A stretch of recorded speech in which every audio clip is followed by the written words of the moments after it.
Assalamualaikum warahmatullahi wabarakatuh. Kami dari kelompok yang berisikan anggota Fandiansyah, Roni Afrizal, Niko Simanjuntak, dan Muhammad Aditya Fansuri dalam tugas kewarganegaraan. Kami dari Prodi Teknik Elektro dan dosen pengampu kami adalah Ibu Baby Sandy SHMH. Di sini akan membahas mengenai demokrasi.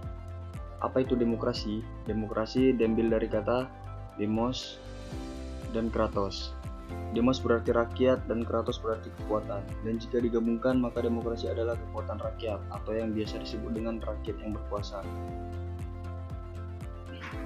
Demokrasi adalah sistem pemerintahan di mana mayoritas rakyat berusia dewasa turut serta dalam politik atas dasar sistem perwakilan yang kemudian menjamin tindakan dan keputusannya. Demokrasi sebagai bentuk pemerintahan dari rakyat oleh rakyat dan untuk rakyat. Sekarang saya akan menjelaskan sejarah demokrasi dengan singkat. Sistem demokrasi itu sudah ada sejak zaman Yunani kuno, dan makna demokrasi dalam bahasa Yunani adalah kekuasaan atau kekuatan rakyat. Sistem demokrasi tersebut membuat rakyat terlibat langsung dalam pengambilan keputusan, dan seluruh perkara kenegaraan harus dibicarakan langsung. Itulah sistem yang diusung di zaman itu. Pada abad ke-6 sebelum Masehi, kemudian dibentuk pemerintahan yang relatif demokratis, diperkenalkan di negara-negara bagian Athena oleh Kristianus pada tahun 508 sebelum Masehi. Dan berikut ini adalah ciri-ciri demokrasi yang dianut suatu negara. 1. Keputusan pemerintah untuk seluruh rakyat. Jadi segala keputusan yang akan diambil adalah berdasarkan aspirasi dan kepentingan seluruh warga negara, bukan atas dasar kepentingan suatu kelompok. 2. Menjalankan konstitusi. Segala hal yang berkaitan dengan kehendak, kepentingan, dan kekuasaan rakyat harus dilakukan berdasarkan konstitusi. 3. Adanya perwakilan rakyat. Dalam sistem demokrasi terdapat lembaga perwakilan rakyat yang fungsinya itu untuk menyampaikan aspirasi rakyat kepada pemerintah. 4. Adanya sistem kepartaian. Partai itu merupakan salah satu sarana dalam pelaksanaan sistem demokrasi yang memiliki fungsi mengawasi kinerja pemerintah, apakah sesuai dengan aspirasi warga negara. Prinsip-prinsip demokrasi yaitu 1.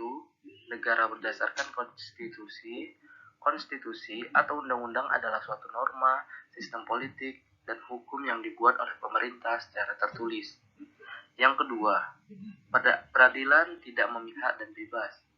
Pemerintah tidak boleh melakukan intervensi dalam proses peradilan karena sistem pemerintahan demokrasi menganut peradilan bebas. Yang ketiga, kebebasan berpendapat. Pemerintah dengan sistem pemerintahan demokrasi, setiap warga negaranya dapat membentuk organisasi dan memiliki hak menyampaikan pendapat. Yang keempat, adanya pergantian pemerintahan.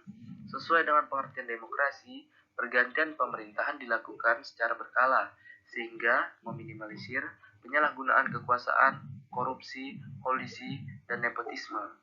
Yang kelima, kedudukan rakyat sama di mata hukum. Dalam sistem pemerintahan demokrasi, penegak hukum dilakukan dengan memperhatikan keadilan dan kebenaran tanpa pandang bulu. Dan yang keenam, adanya jaminan HAM. Salah satu cara masyarakat menyampaikan aspirasinya ke pemerintah adalah melalui pers. Landasan demokrasi di Indonesia. 1. Pembukaan Undang-Undang Dasar tahun 1945. Alinea pertama, kebebasan adalah hak segala bangsa. Alinea kedua, mengantarkan rakyat Indonesia ke pintu gerbang kemerdekaan Indonesia yang merdeka, bersatu, berdaulat, adil, dan makmur. Alinea ketiga, atas berkat rahmat Allah yang Maha Kuasa dan didorongkan oleh keinginan luhur supaya berkehidupan kebangsaan yang bebas. Dan yang keempat, melindungi segenap bangsa Indonesia. Nomor 2, batang tubuh Undang-Undang Dasar tahun 1945. Pasal 1 ayat 2, kedaulatan adalah di tangan rakyat. Pasal 2, Majelis Permusyawaratan Rakyat. Pasal 6, pemilihan presiden dan wakil presiden.